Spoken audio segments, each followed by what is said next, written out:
Hey, good afternoon, ladies and gentlemen, and welcome to Saturday Night Football. I'm Bo McMichael here on Score 58 Network on multiple platforms. We got the Triad Outsiders 8-0 here in the Coastal Alliance taking on the North Atlanta Kings 3-5 in the Coastal Alliance out of Shorty Howe Park in Duluth, Georgia. Sit back and enjoy. Kickoff's roughly about 15 minutes away. We'll be right back.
Welcome, one and all.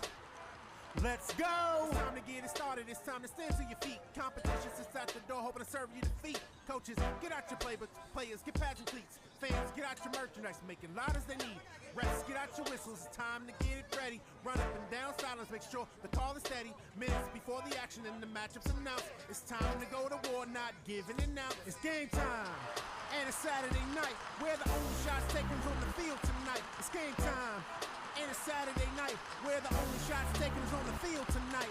Are you playing at home or trying to win on the road? Did your fans follow you or did you come out alone? You made it here with your team with all the fan support. Are you getting a W or an L you report? If you win or you lose, you gotta learn every day. When you get on the field and hear game noise on each play, it's the fight to the finish and the battle of titans, where all the competition keep the senses all heightened. It's game time. And it's Saturday night, where the only shots taken is on the field tonight. It's game time. And it's Saturday night, where the only shots taken is on the field tonight. All right, ladies and gentlemen, getting live for some football here. Shorty Howe Park. Bringing in my two co-hosts, Adam Craig Chapman and Alex Schaefer. Gentlemen, I get a broken record. I apologize. It's just I got to change my mics. I apologize. Alex, how you doing tonight, sir? I'm doing great tonight, Bo. I appreciate you not asking how I'm doing. And that's the most important thing you can do on that part. Craig Chapman, how you doing, old man? I am alive and kicking on the right side of the dirt, so we're good. Right side of the dirt, man. I shuffle that dirt all the time. I don't know if there is a right or wrong on that part. Okay, the top side. Oh, the top soul is the fun soul here, man. 42-20, Georgia over Florida here. About 9 minutes left to go in the fourth quarter. Gentlemen, talk to me a little bit about this game, a little information that you have. Alex, I'm going to let you go ahead and throw it out there to begin with because we're live on all platforms right now, so let's have a little fun. Yeah, I'm excited for this one. It's going to be a good one. We've got Triad Outsiders taking on the North Atlanta Kings. Triad's coming in, as you can see, at 8-0. North Atlanta's sitting there at 3-5. So we should see some fireworks here tonight. What are we looking at, Craig, concerning playoff potential? Both these teams have played 8 games. We're getting to the end of the fall season here in the Coastal Alliance. It's a big thing. We had an opportunity to call the games early in the season. We went away just because of life and everything else that occurs during the fall. And so what's going to happen here? Who's going to advance? what's the possibility? I'm going to throw up the rankings right now so you can have an idea of who's really in the mix here in the Coastal Alliance. Well, before you throw them up, I mean, I right now just did. I apologize. there you go. The Triad Outsiders are I mean, sitting at 8-1. They're the number 1 seed right now. I like the PD Vikings. That's a good name, man. Okay, then. I see that. North Atlanta Kings sitting there at 3-5.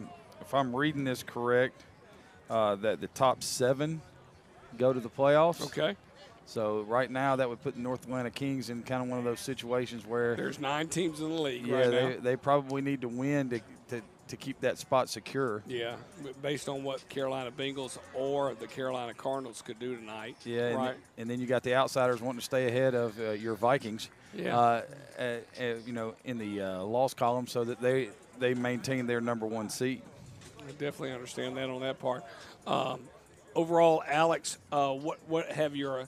I always know that you do some research. Talk to me a little bit about this league in general. Well, I think talking about looking at the playoffs, you see there those last 2 spots there. It's kind of the North Atlanta Kings and the Carolina Bengals. Now, the Kings have a bit of an advantage that they're going to be playing against the Bengals in the final week of the season, so that could potentially set up a play winning you're in kind of game for them, even if they don't get the win tonight. So right, a potential playoff all by itself. Right. Mm-hmm. And so that gives them a little bit of an advantage where this isn't a must-win for them, because even if the Bengals win and they lose, they'll be sitting there tied, and as long as you win that last game, you're in.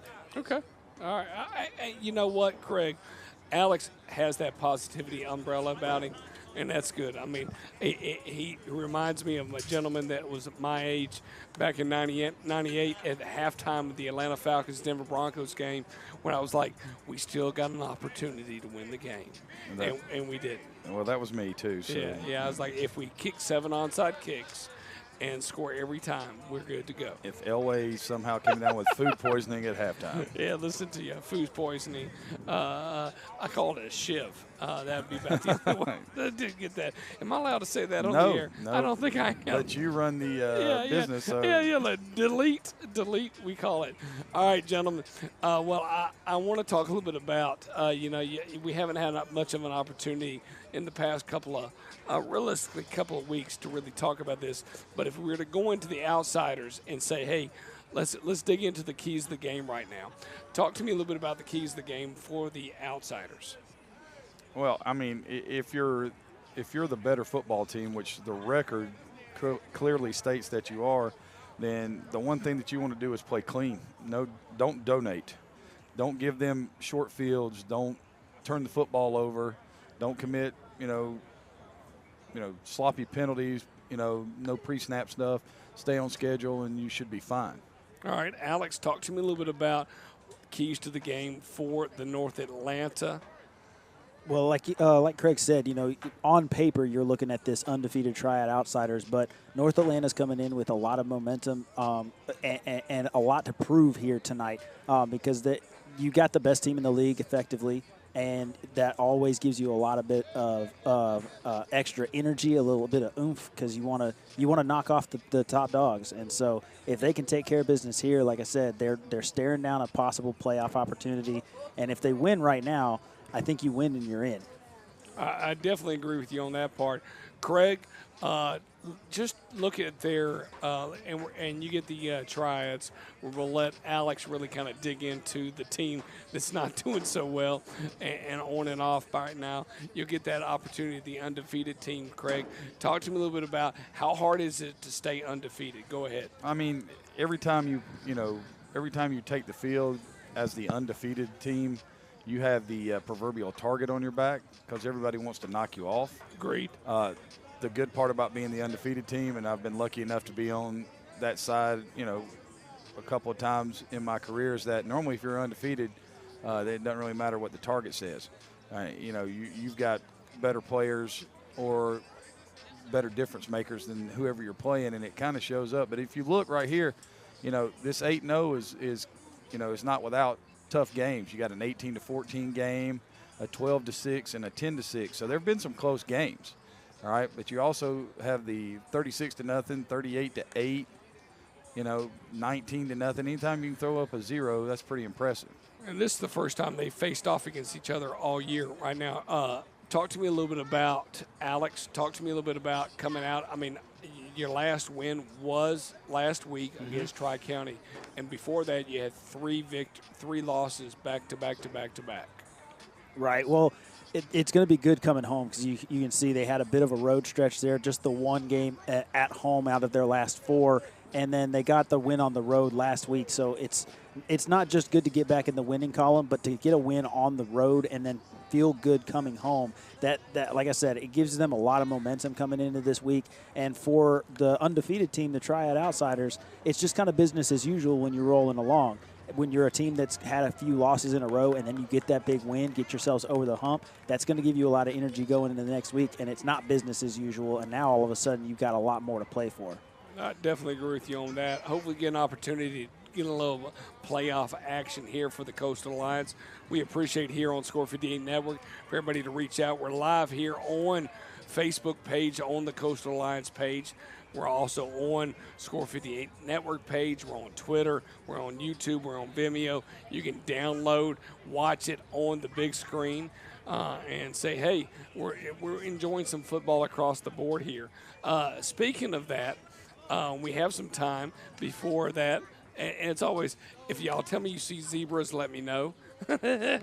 Because that's always no. Deep breath, brother. Deep breath. Talk to me a little about what y'all saw this afternoon in college football. Top 10 right now. Talk to me a little bit about that. Craig, you get the first take on this. Well, Ohio State had an excellent – I mean, it was a really nice game between Ohio State and Penn State. Ohio State's athleticism on defense took over the fourth quarter. And if you haven't seen Marvin Harrison Jr.'s son, or Marvin Harrison's son, Marvin Harrison Jr. play, that guy's phenomenal. But, I mean, if you're looking at your top, if Craig Chapman was to – because the college football playoffs are starting next week, meaning the rankings. Okay, I don't mean to say starting next week. The rankings are starting next week. Who do you like in the top 4 positions? Because those are the only teams that are playing. Go ahead, Craig. Georgia. Yep. Tennessee. Okay.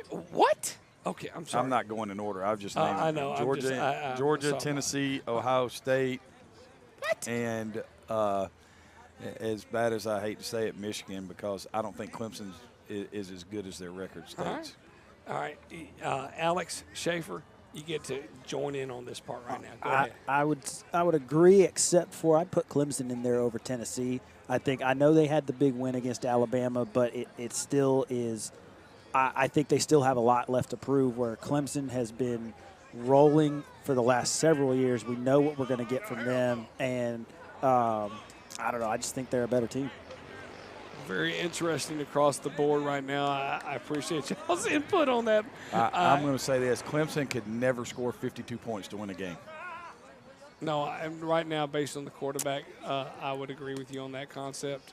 Counterpoint, I don't know that they would ever have to. Oh, okay. Based on their defense. They had to score whatever it was, 45 I love that the top 10 Wake Forest has USC and Wake Forest in the top 10.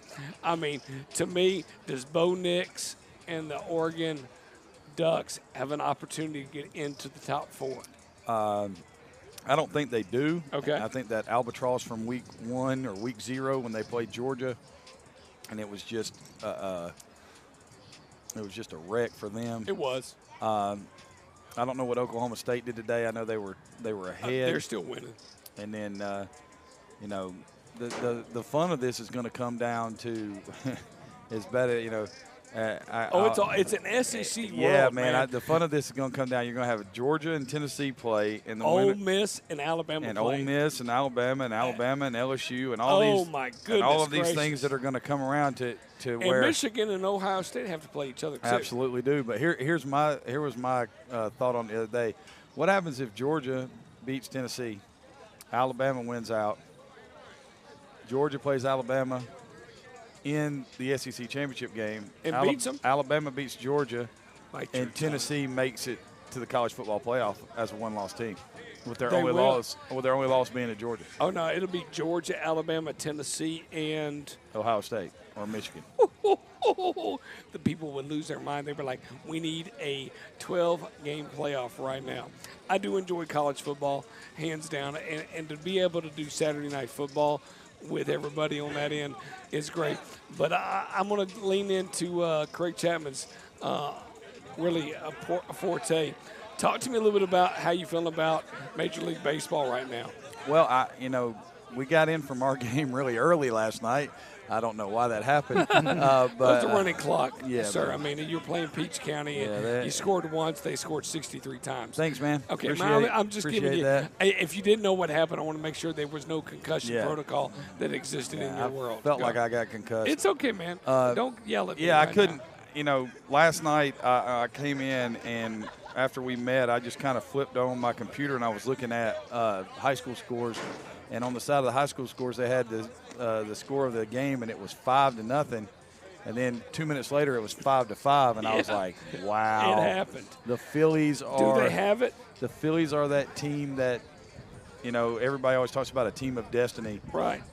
But they have people get playing. that mojo, and They have just, people playing out of their minds. Okay. I mean, even if you look at last night, it's second and third and 2 outs in the bottom of the 10th, and there's a 3-0 count on the batter, and that dude swings at a curveball.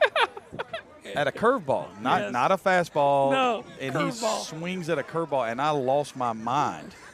I was sitting there thinking, who in the world thinks this is okay?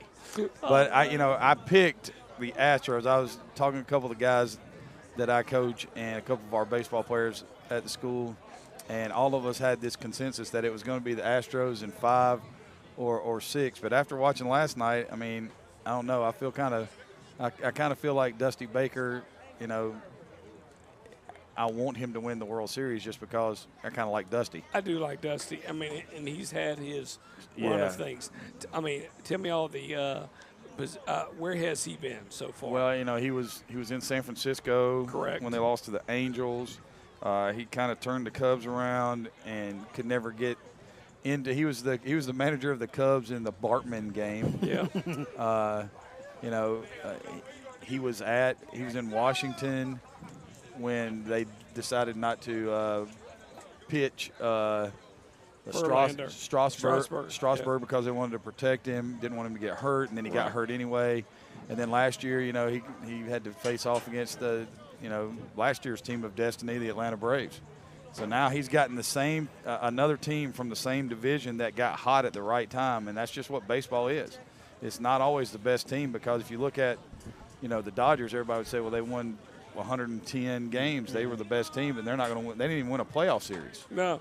I mean, it's just about baseball is one of those sports where who has gotten hot at the right time. Well, and we saw that with the Nationals a couple of years Yeah. ago. They were definitely not the best team in No, but baseball, they caught that fire, buddy. They got it right at the Yeah. right time. Fun fact about Dusty Baker, you mentioned that 2002 World Series against the Angels. Yep. Last night was the first time since that series Yep. that a team has lost from being up 5-0. 5-0. And guess who the manager was the last time that happened? Dusty Baker. Dusty Baker. I saw that this morning. I was like, man. And he was like, I really don't want to have We're not going to have this conversation No, at the press I don't want conference. to have that right now. It's the idea of somebody saying, if there's another person that puts up a 28-3 rationale with Meme. anything Well, that we deal with in we our world. we have that correspondence, you and I do, but Yeah. every time I see the score 34-14,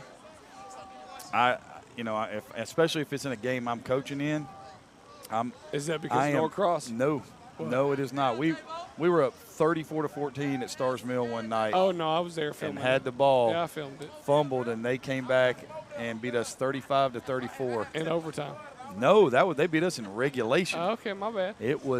It still haunts me. Yeah. To the point where the next year after that, we were up by 12 with about 3 minutes to go in the game and got down inside the 20 and scored, because I said, you want to take a knee or you want to score? And our head coach said score, and we scored, and they weren't real happy about that. There was an infamous quote about thanks for that last one. Yeah. I was like, No, I understand that on that part. All right. Well, talk to me a little bit about, gentlemen, since we have a little bit of time, we're waiting for the field kind of get ready for the game. Talk to me a little bit about the games tomorrow night or tomorrow afternoon here in the NFL. The one that I'm excited about is the 9:30 in the morning game. There's a lot of times that I love living in the Eastern Standard Time, gentlemen.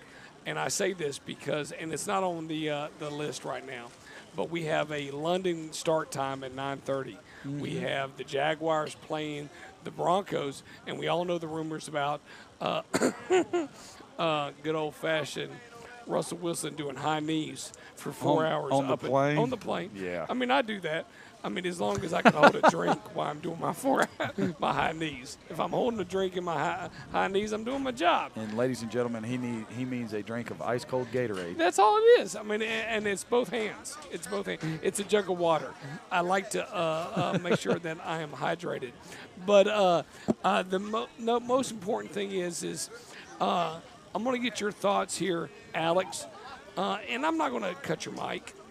You just talk to me about how do you feel about the NFL season so far up until this point? Go ahead. Well, I'll say I'm excited to see what the Niners are going to look like with Christian McCaffrey once they get stuff rolling with him, because that could be I was talking to a buddy of mine about that. If they can get Trey Lance doing what they think he can do along with Christian McCaffrey, and then you slot Deebo Samuel in the backfield with them as well, doing just some jet sweeps and such, that could be a three-headed monster that no one in the league is going to want to deal with. Okay. All right. Your thoughts overall, Craig, about the league in general? The enforcement of certain penalties has got to change. Okay. I'm not going to comment any more on that. Everybody knows what I'm talking about. Yep. Offensive football this year, for the most part, has been awful. And I think it's because of that, and I'm tired of hearing people talk about, well, September football is now preseason football. Well, we're going in, it's going to be – most teams will have played 8 games after Sunday. We're past that point, and scoring is down. And, it's one of those things where week to week you see 21 to 17 or, 20 to 17, 24-21. And unless defensives have gotten that good and that good a read on what other teams do, something's amiss. And I think what's happening is you're beginning to see the end of the golden quarterback era. Oh, I definitely think we have. Because Rodgers, Brady. They can't keep a pocket. Well, to the lesser extent, guys like, you saw it started. Russell Wilson hasn't played well. Matt Ryan got benched. Wow. Aaron Rodgers, all these guys that you counted on for so long to be, just guys that go up and put up these huge gaudy numbers, they are being replaced. But right now the guys that are replacing them are still young, so it's not translating to, the 42, 35 games or stuff like that. You're seeing a lot of games where, just like take, for instance, Atlanta. Their quarterback play isn't outstanding. It's average, but they run the football. And when you run the football in the NFL, what does the clock do? It runs. So it limits possession, which limits scoring. It does, and it slows everything down. And I think that's the one thing. We went from a high-octane offense in the NFL to where we're like, hey, can we slow this thing down a little bit? I like Josh Allen. I love him. I mean, I feel like you talk about the matchup between what you see, the Packers and the Bills, 8-20 matchup right now. Alex, who do you have? Alex, meaning we got Rodgers or lost my brain of thought. Josh Allen. Allen. What do you got, Alex? I think I got to go with the Bills. They've been playing better football all year long, the Bills. And so, yeah. it's just. I don't think it's even going to be close. Honestly, I think Rodgers is probably still the better quarterback at this point. Although it's close. It's close. Josh Allen has really come on a lot in the last couple of years, but the Bills are just a better football team overall than the Packers. But something I really like about football, the league this year, is offense is really down, and that I think is a really good thing. It's because your defense is specially coached. You're seeing a lot of like Mike him 24, right 21 games, 2017, and it's great, I mean, but the thing about it is Alex isn't wrong. No, he's not. The way, I remember the Monday night game between the Rams and the Chiefs a couple years ago. It was like 50-something to 49, and everybody was like, this is the greatest game ever. But what that game was literally who got one stop. Yep. And in the NFL for years now, it's been who can play good red zone defense and force you to kick field goals and not give up touchdowns, because most offenses have been ahead of the game. So if you could get somebody, behind the chains, get a sack or something like that, you had a chance to win the game off that one possession. And, you rarely see games where somebody throws for 400 yards in the first half like we saw last week. But because most of the time, people won't just abandon what they think they're going to do and just start throwing the football. But, Cincinnati knew they had the upper hand because the Falcons' entire secondary was out. So they didn't have a chance. Yeah, but they were smart. They just decided we're going to attack you with our best players. And somebody on the radio was like, I can't understand why Joe Mixon only averages 3.3 yards per carry. I was like, because he doesn't need to. They're just going to throw the football because that's where their best players are at. And one of the things we talk about is how, the thing about college is you can recruit yourself into being a good football team. Because if you recruit better players than the other team, a lot of times that's going to be the difference. Yeah. In the NFL, you have to build a team the way you want to play. Everybody, as Bo said, it's been a pass-happy league. Yeah. And you saw that when Quinn got to Atlanta, the first thing he did was he drafted Keanu Neal, and he drafted Deion Jones. And Deion Jones was a smallish middle linebacker that could run because he wanted him to be able to, cover and handle backside of the backfield. And now a lot of people have decided that because everybody has built their defense in a way to stop the pass, they're going to run the football at you. And then, by proxy, less possessions means less points. Yep. And the days of your Patrick Willis's and Luke Kuechly's, where you've got those guys that are athletic enough to run with those skill guys, but also beefy enough to be in the middle and take care of things. You don't have a whole lot of those anymore. And that's the reason why, you take a team like Tennessee, who everybody was just down on, completely early in the year. They're right back in the race. And I saw a thing where they were talking about their coach up for Coach of the Year. I was like, please let me turn around and hand the ball to Derrick Henry 35 times a game. He lost the first 2 games and won the last 4. Yeah. So, drop the mic, moving on that part. Ladies and gentlemen, getting ready for the Triad Outsiders taking on the North Atlanta Kings. We'll be right back here on action, getting ready for the game. We're waiting for all the refs to show up and get things started. I'm Bo McMichael with Alex Schaefer and Craig Chapman here on the Score 58 Network. Stay tuned. We'll be right back.